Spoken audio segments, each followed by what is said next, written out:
We are in chapter 12. Chapter 12 is the third chapter on the electronics section of your AS syllabus. Starting with chapter 10, electric fields. So for that chapter, dia banyak more on the charge kan, and the electric field lines. And then we had chapter 11, current of electricity, where we were introduced with the concept of VIR and Ohm's law. Quite straightforward. And then the application, which involves Kirchhoff voltage law, Kirchhoff current law, and the potential dividers, potentiometer, null method, etc.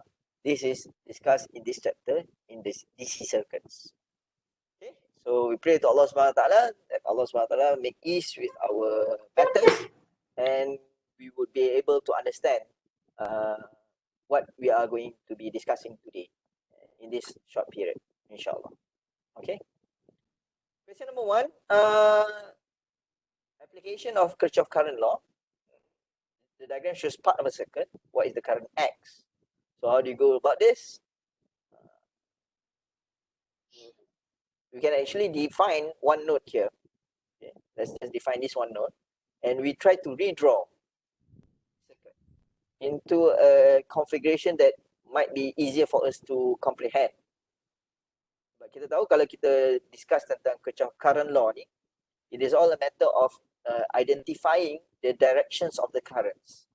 Okay, we just have to define first the node. So if you observe here, although it seems like ni macam parallel kan, tapi sebenarnya parallel pun dia sebenarnya kita boleh collapsekan dia into just a single node. Okay, so from here kita tahu, assuming these three dots are actually just one single dot. So we define two currents into the node, and then we take the sum of it, which is equal to 4.7 amperes, and then defining what are the currents that are leaving the node. So they are actually three, 2.1, X, and 2.0. So from there we get the sum, and then we equate between the sum into the node and out of the node. That is Kirchhoff first law ataupun KCL lah kan. So X equals to 0.6 amperes. Boleh? Boleh. Untuk nak memberbaloikan you punya session. Boleh. Sebab mungkin sepatutnya pukul 3 ni you boleh buat benda lain kan. Apa yang you boleh buat sebenarnya? So make sure you ask questions if you do not understand. If not, dia akan go to waste kan. It's better for you to just go to sleep lah. Sir, nak tanya sir? Ya, Iman. For answer A tu, patutnya ada negatif ke tak 0.6 M tu? Okay. The negative and positive side. Thank you very much, Iman, for the question. So kalau kita tengok kat sini, the directions, kita tengok, we collapse these three dots into just a single node kat situ kan. And then kita define the direction. So mana satu direction yang positif, mana satu direction yang negatif, yang tu tak termasuk dalam perbincangan kat sini. It doesn't really matter which one is positive and which one is negative. As long as we know that this current is going into the node and this current is into the node as well. And then we've got one current leaving the node, the other current leaving the node, and we've got another current that we need to determine that is actually, we assume it to be leaving the node. Okay? We assume it to be leaving the node. So in this case, based on Kirchhoff current law, we've got two currents entering the node, and we've got three currents in which X is also assumed to be leaving the node because of the direction, guys. And when we equate the equation, we've got 4.7 amperes equals to 4.1 plus X. So we determine X, and in this case, X is equals to 0.6 amperes without a positive sign. Betul tak? So, kalau kita derive benda ni, we do our calculations, and kita dapat X equals to 0.6 amperes. So what does that say? It says that, ataupun it indicates that the direction of X that we assumed earlier is exiting the node is correct. So X is actually leaving the node. But if let's say for example, if we assume X is entering the node, betul tak? Katakanlah dalam soalan ni X ialah entering the node. So maknanya ni kita kena define dia sebagai entering the node lah kan? Betul tak? So kalau entering the node, X ni tak sepatutnya ada dalam sini. Tapi X dia akan ada kat sini, betul tak? So, kalau X lawan sini, that means it will be 4.7 amperes plus X. So the equation would be 4.7 plus X equals to 4.1. Betul tak? So when we arrive to this equation, we get X is equals to minus 0.6. Betul tak? So in this case, if X equals to minus 0.6, that means our first assumption that the current is entering the node is actually incorrect. Sebab negative and positive sign is actually determining the direction of the current, not really the magnitude. So it all depends on our assumption. Kalau kita assume it is entering the node, tiba-tiba dia positive, that means it is actually entering the node. Tapi kalau kita assume it positive as entering the node, tapi tiba-tiba bila kita calculate, kita dapat negative, that means it is not actually entering, it is okay. Which this one we can observe in the next question. Okay, kita tengok dalam next question okay. Question number 2, kecocokan law juga. So kat sini dia dah bagi kita punya assumptions lah, direction lah kan. 3 amperes entering, 0.4 entering, 2.2 leaving, 1.4 leaving, and Y is assumed to be leaving. Y is assumed to be leaving. Okay, we don't have to ask why. Tapi Y is leaving. So total current into the node, there are 2, 3 and 0.4. Total current out of the node, it is assumed to be 3 in this case. We've got 2.2 and 1.4. Betul tak? And also Y. Okay.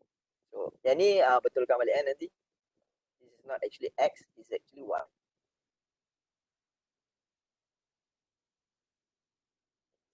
Yeah. It's supposed to be Y. Right. And then using Kirchhoff's law, which is sum of currents into the node must be equal to the sum of current leaving the node. So you get 3.4 equals 3.6 plus Y.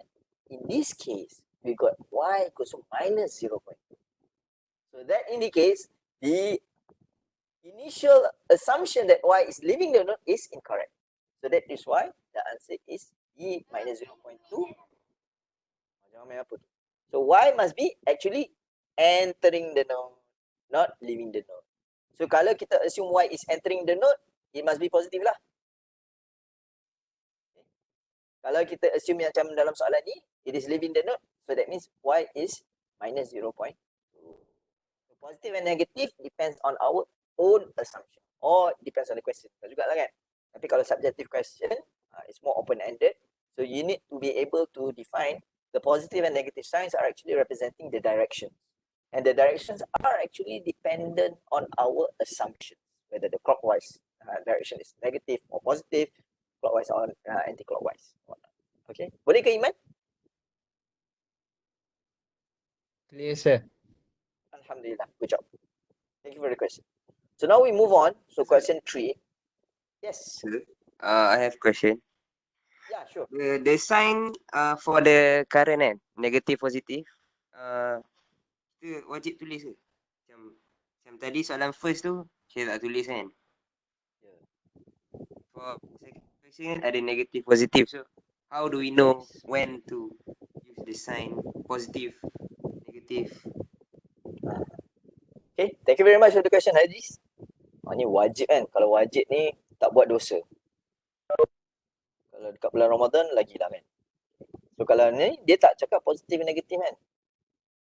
Kalau dalam question 2 ni ada pula positif negatif kan. Okay. Well, to be safe, doesn't really matter. Sebab it all depends on our assumption. If you do not write a positive sign, that means dia macam by default it is positive. Betul tak? But if you have a negative answer tapi you tak letak negatif, that is dangerous. So it's better to default setting, kalau dia negatif you kena letak. Kalau dia positif, then kalau you tak letak pun tak apa. Okay. But the direction lah, it all depends on the direction. So, kalau dia tanya wajib letak ke tak, dia sunat lah, sunat muakkad lah. Cuma kalau dia negatif, wajib letak negatif. Unless you redefine your orientation. So it's quite confusing lah juga kalau macam tu kan. You nak redefine dekat akhir sekali kan. Dia macam buat eksperimen kan. Hypothesis dengan you punya conclusion kan. Tapi tak macam tu lah So kalau dia negative value, you have to put it. You have to state it is negative. That means it is indicating that your assumptions that you made earlier on is wrong. It's actually in the opposite direction. But always remember, in currents, positive and negative does not represent the magnitude. It actually represents the direction. Boleh ke Adif?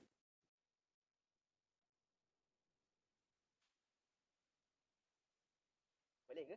Okay, boleh InsyaAllah. Alright. Okay, now we move on to Kirchhoff voltage law. So in this case, the diagram shows the circuit. The current is in the circuit is 0.8 amperes. So what does Kirchhoff voltage law atau Kirchhoff second law states? Dia ada three main points, three main keywords kalau dalam Kirchhoff voltage law ni. One, total voltage supply atau total potential difference supply. Second one, total voltage drop. Third one, it must be a closed loop. Okay. Sebab certain circuits kan dia ada multiple loops kan. Dia boleh ada single, multiple, dia boleh ada tiga. Kalau dalam last question dalam kita punya quiz ni kan dia ada dua loop kan. So within a single loop, the total voltage supplied must be equal to the total voltage drop ataupun voltage used by each of the electronic components. So kalau dalam kes ni, dia ada dua source. Kita ada E1 dan kita ada E2. What about the voltage drop? Kita ada dua voltage drop kat sini. Voltage drop caused by resistor R1 and voltage drop due to resistor R2. So we assume, so it all depends on our assumption. We assume anti-clockwise direction as positive. Lebih-lebih lagi kita tengok sini 0.8 amperes going downwards. So dia macam this is the positive direction. And then using Kirchhoff's second law, the sum of voltage supply must be equal to the sum of the voltage drop across the single loop. In this case, E1 plus E2. Why is it plus E2? Because they are all in the same direction. If you notice here, this one is positive, so this one is negative, positive, and this one is negative. So all the currents are flowing in the same direction. There is no conflict in the direction of the E2. What about R1 and R2? Since both of the resistors are connected in series, so we just add them together. Kalau dia in parallel, that means kita kena ambil dia punya fraction. So here we get the value as 0.8 volts. Then number 4. A student is to measure the resistance of a lamp. Which circuit should he use? So what is the answer here? A, B, C, or D? B. The answer is B. Why? Why? In order to measure resistance using Ohm's law, R equals to V over I. So we need to determine the value of V and determine the value of I. Yes. So the voltage must be in Parallel. Parallel. and the current must be in series. Series. So what happens if you have this orientation? Due to the high resistance of the voltmeter, current won't be able to flow.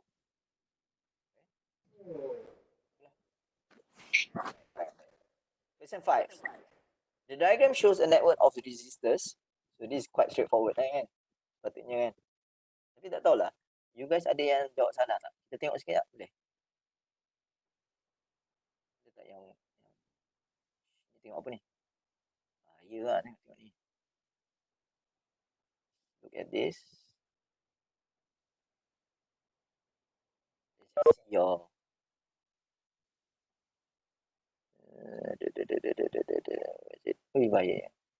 last work. This is circuits. Please.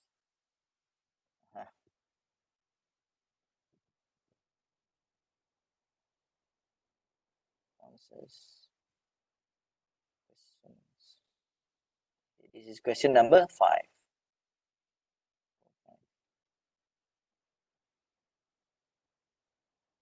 Ada seorang yang tersalah. Okay. Dia jawab D.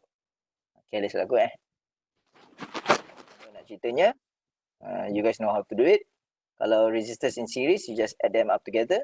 Dia dalam parallel, you take the fraction. Okay. The inverse lah, 4. Okay. Question number 6. A battery of EMF 6.0. So this is actually revisiting your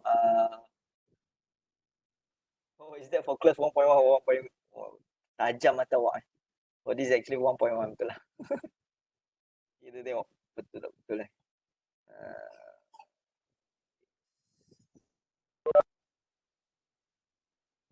Balik. Tadi apa question 5. Response.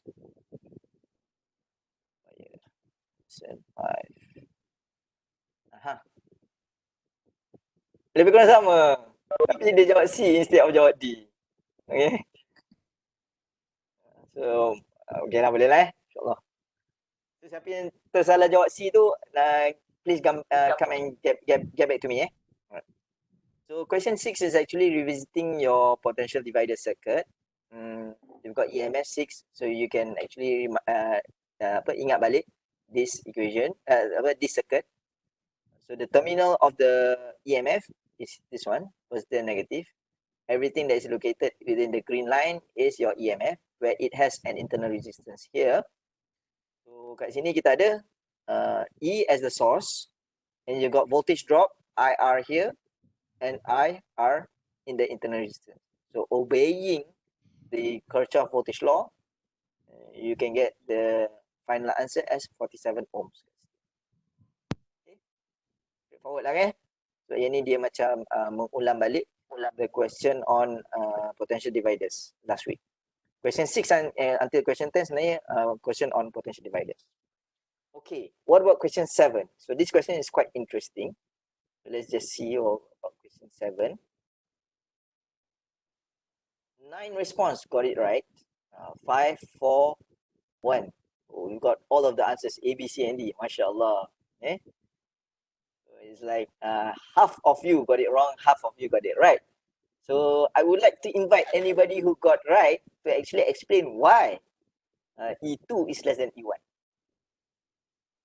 Nak saya handpick ke? Ataupun nak mengaku terus yang saya dapat, yang you dapat betul?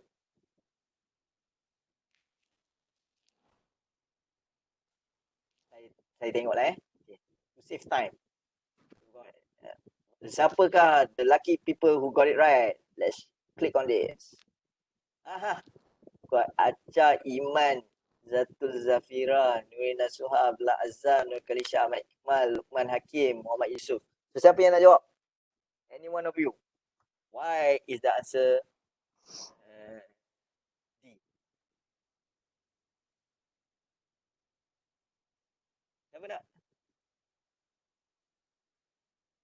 Okay. Annotate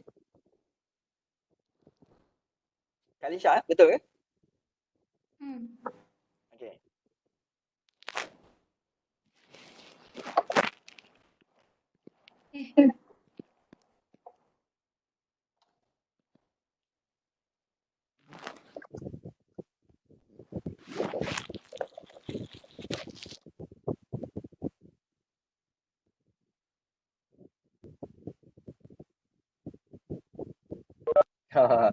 That's much easier. So you see E1 is equal to IR1, okay, plus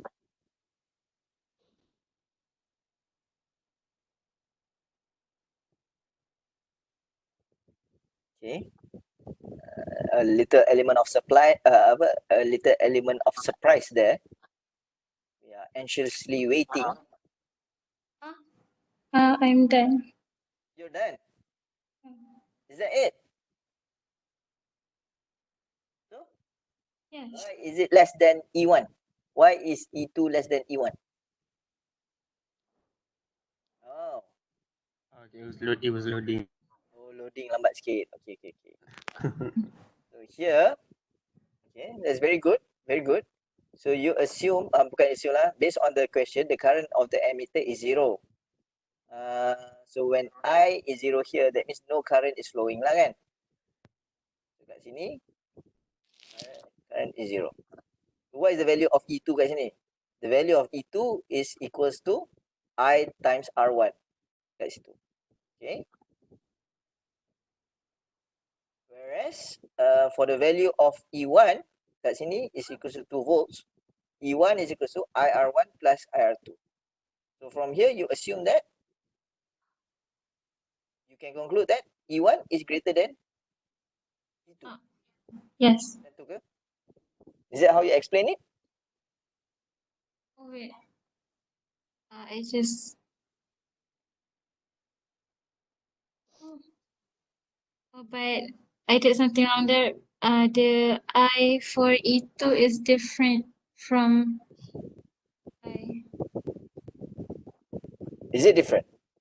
Yes. Oh no, it's same. It's the same, eh? It is actually working similar to a voltmeter. Okay. Okay. Let me just bring all of you to another discussion, which is based on your notes, measuring EMF using the null method here. Okay. Sebab I noticed that in your feedback notes, quite a number of you yang raiskan pasal isu null method kat sini kan. Okay. So we just revisit this. So kalau kita ikutkan kat sini, to measure the EMF, that means we are measuring the value of a potential difference, an unknown potential difference of a source, which is arranged this way. So kalau kita tengok kat sini, at balance point, dia kata kan, balance point ataupun kita panggil null point, where the galvanometer ataupun the ammeter kat sini is equal to 0 amperes. So kalau 0 ampere, we've got a balance point. So in this case, the value of E is equals to VAC, which is actually a working voltmeter lah a working voltmeter. When you kan bila kita applykan voltmeter tu, kita punya assumption voltmeter tu must be high resistance so that no current will be able to flow. So kalau kat sini we've got 2 points A and C. The value of E must be equals to VAC. And in this case, VAC is just a fraction of VS, betul tak? Because the entire VS is applied to the entire point A and B. So VS is equal to VAB. VAC is just a fraction. It's just a fraction of VAB. So we can conclude that E is less than VS. This is one way of measuring the EMF using the null method lah. Okay. Almost similar to the question in question 7. Bila kita assume that no current is flowing here, that means kalau yang tadi tu kan, so no current is here, so E2 must be equals to IR1. Because if there is current flowing here, ataupun in this case dia flowing in the wrong direction lah kan, in the opposite direction, and in any way, so we have to use Kirchhoff current law dekat this node, where I must be equals to, for example, kita assume this one as I2 and we assume this one as I1. So, kalau kat sini, if there is current flowing to the source E2, I must be equal to I1 plus I2. So it will open to another set of equations that we need to derive. Kemudian in this question, because the current in the emitter is equal to 0, so we can assume that it is the null point ataupun balance point. The voltage IR1 must be equal to I2, must be equal to E2. So, macam yang Kalisha tulis tadi tu, E2 compared to E1, where E1 equals to IR1 plus IR2, so it must be greater than. Okay? That means E2 is less than E1. Okay? Alright, moving on. Boleh ke semua? Are you guys still with me? Yes. Boleh. Alhamdulillah. Remember, this is optional, so make it worth it lah.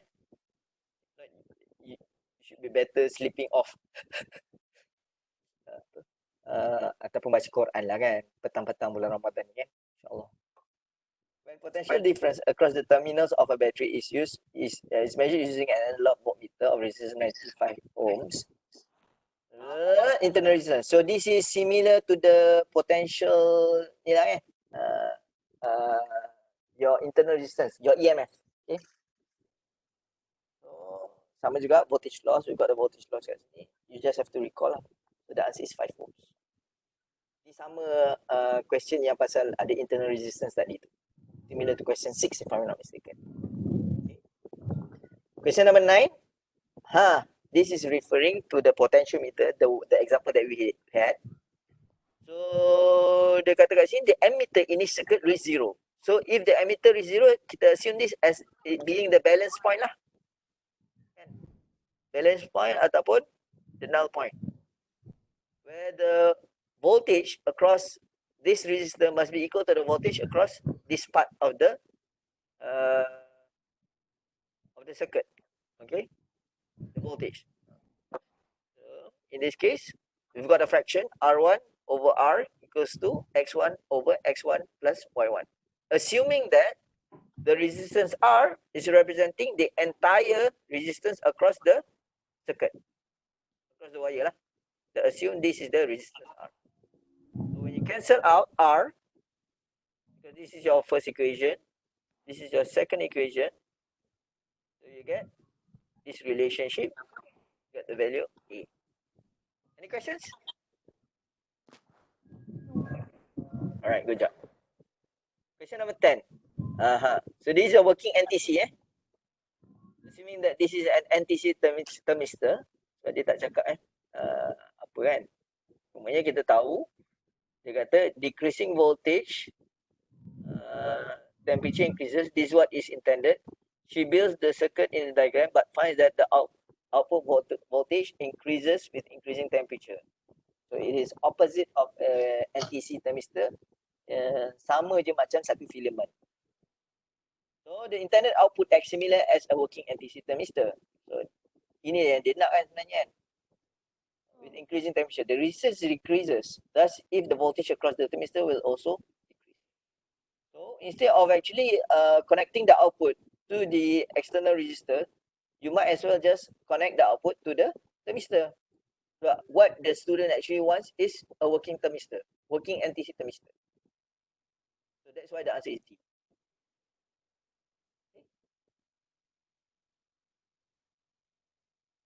Kalau dia connect dekat resistor kat sini, is the opposite of the thermistor lah. If the resistance of the thermistor goes down, so the voltage of this part of the resistance will be going up. Tapi kita nak voltage go down kan? Yes. So dia dah kata kat sini ini yang dia nak. So this is actually ialah kita punya NTC thermistor. Right? Question 11. Question 11. State Kirchhoff's law. So sama je. Yang ni quite straightforward. Determine the current. Yang ni I think okay kot rasanya. Macam jawapan dapat. Current law is the current entering the node must be equal to the total of the current leaving the node. So this one is 3.0 amperes, straightforward. This one is both entering 0.5 and 0.7. The leaving is I. So it must be 1.2. And then you got C. The currents entering would be 2. I plus 2.0. The currents leaving are also 2.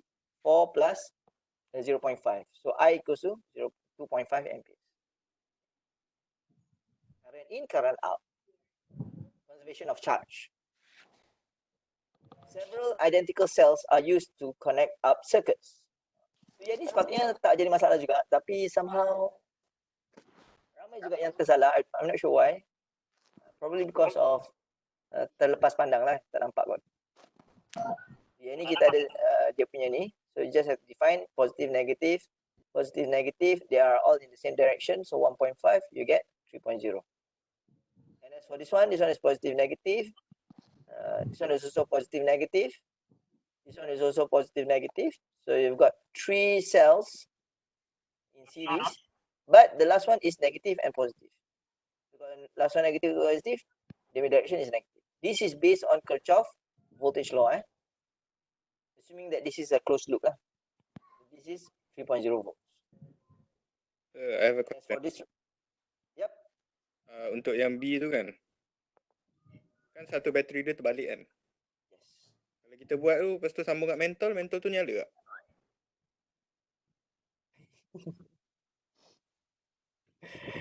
Kalau kita assume this as a EMF, dia assume dia EMF, maknanya anything that is happening inside here is like assumed to be a black box. So mental tu akan menyala jugalah. Kalau kita pasang 4 bateri, lepas tu yang last tu terbalik, mentol tu nyala tak? Tak nyala lah. Tak nyala kan? Kalau main dengan kita punya lampu picit kan, mana menyala kan? Lepas tu jawab, macam pelik kan?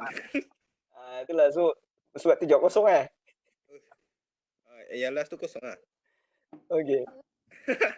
Teori. Dia dah beritahu ni EMF kan? Dia anggap ni semua dalam power source tu lah. Yes. Okay. Sir, Yes. porsi saya jawab kosong tapi saya dapat salah. Maknanya saya tersalah lah tu. Nanti PM saya Okay.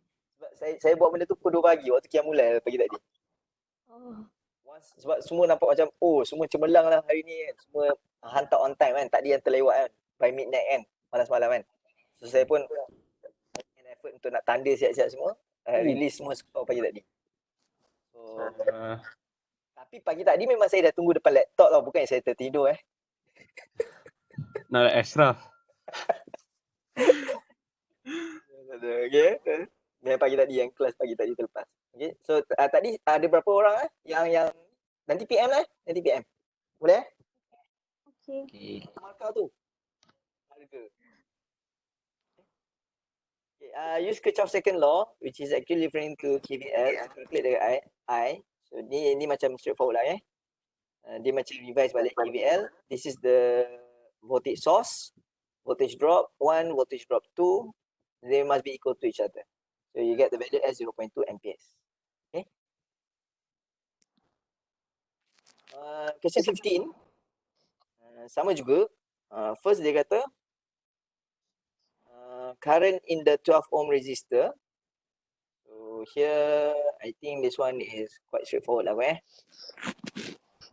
Cumanya assumptions made. Yang ni macam kurang sikit. I think Azam seorang yang dapat betul kan? Ke ada orang lain juga dapat betul? Ada 2-3 orang saja. Not miss lah. Bukan Azam Sorry. Azam.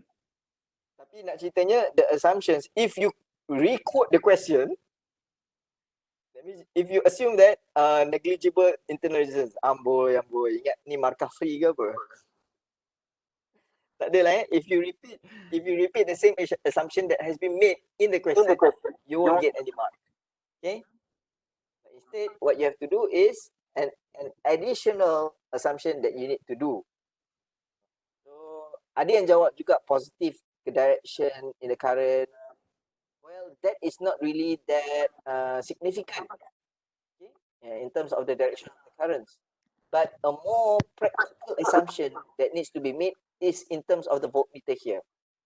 Because if the voltmeter here has low resistance, that means current will be able to pass through it. So if current is able to pass through it, so the current that you actually evaluated in A will not be that accurate.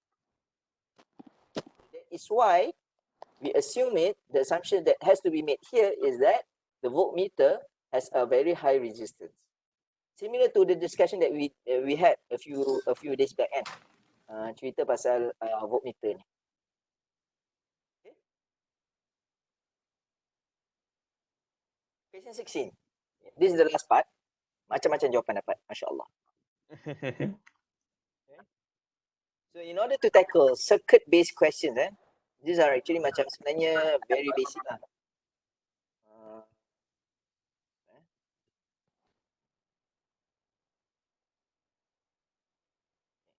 First, we state Kirchhoff first law. We apply Kirchhoff first law dekat this node. we have here I1 flowing through the 10 ohm resistor, and it reaches this node. So I1 is the current entering the node, and I2 and I3 are the currents leaving the node. So that is the first equation that we made to answer this question.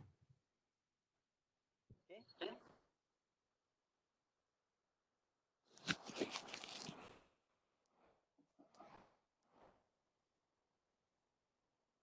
All right. And then Kirchhoff's second law. We can apply Kirchhoff's second law in both of the loops here.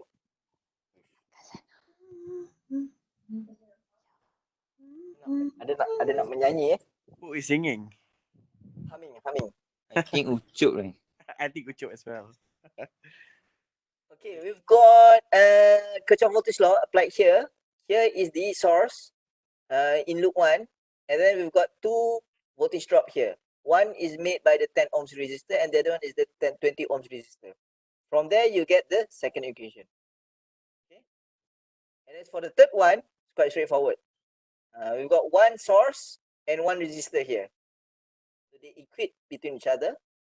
From here, you get the first value, which is 0.075. I'm not sure what happened to most of you who didn't get this right. But the value of I2 is 0.075 here. And then you plug in the value of I2 to the second equation. Betul tak?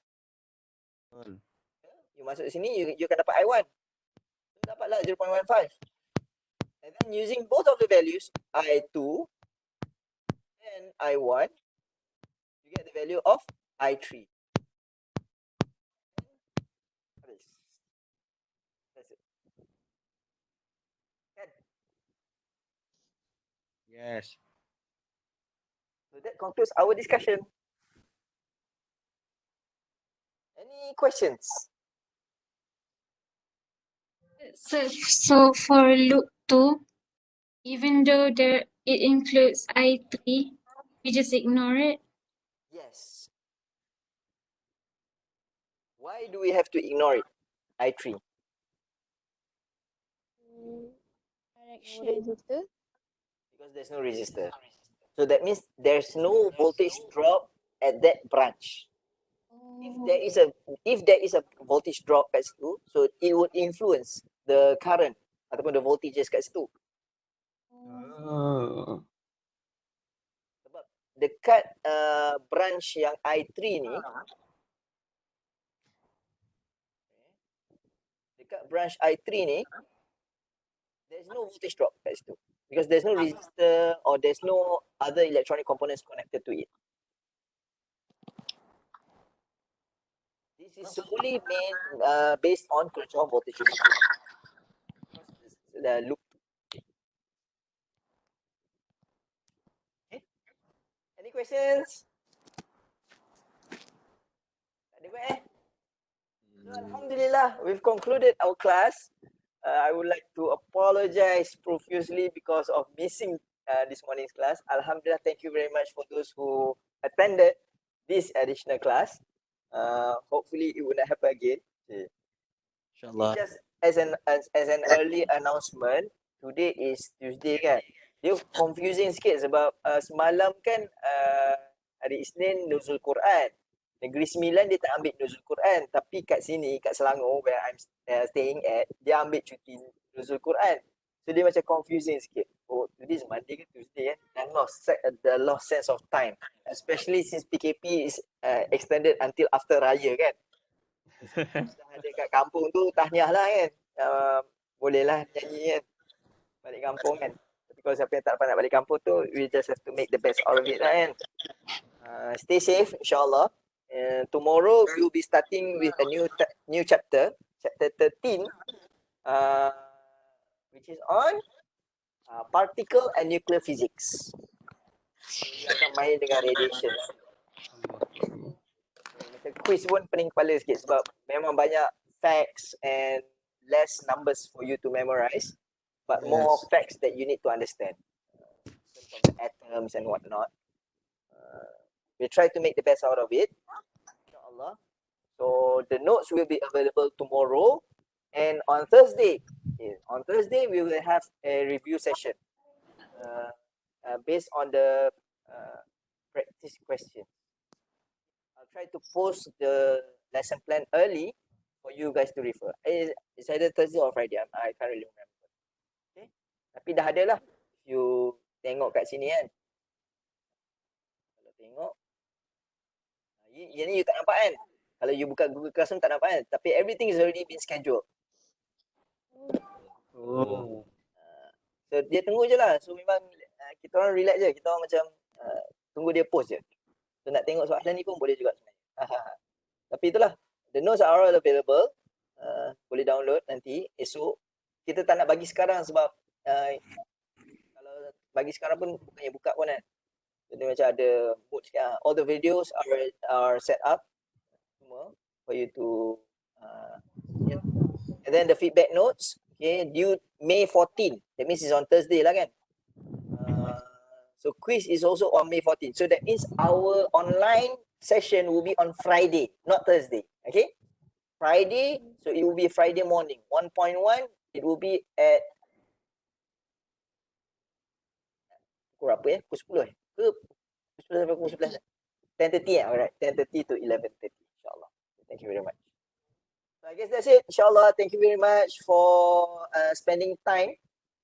I was wondering sebenarnya 2 jam pagi tadi you guys buat apa sebenarnya? Waktu physics period. Apa bisik-bisik? We were patiently waiting for you, sir. Allah. PM lah, PM. Atau tanya lah. Sebab saya memang oblivious sangat. Memang mindset pun memang ingatkan Monday punya kelas. I mean, very sorry lah. So, hopefully you spend the time well lah. 2 hours just now. Alhamdulillah. Alhamdulillah. Homework lah. Homework. Banyak homework sekarang. Maths a lot. Tapi itulah maths memang kena ni lah. Kena buat latihan banyak kan. There's no other choice. Do a lot of practices. Practice questions. Passing questions especially. Okay. So I'll see you guys insyaAllah dalam Telegram. Kalau ada apa-apa boleh terus PM lah Okay, sir. Qul qawli hadha wa astaghfirullah li wa lakum. Allah Luqman ada? Kita tangguhlah. Ada. Subhanakallahumma wa bihamdika asyhadu an la ilaha illa anta astaghfiruka wa atubu ilaik. Bismillahirrahmanirrahim. Wal 'asr innal insana fi khusr illa alladhina amanu salihati wa tawasaw bil haqqi wa tawasaw bis sabr. Amin. Ustaz Luqman. Okay, Assalamualaikum. Bye-bye. Assalamualaikum. Bye, sir. Bye, sir. Thank you, sir. Bye-bye. Thank you, sir.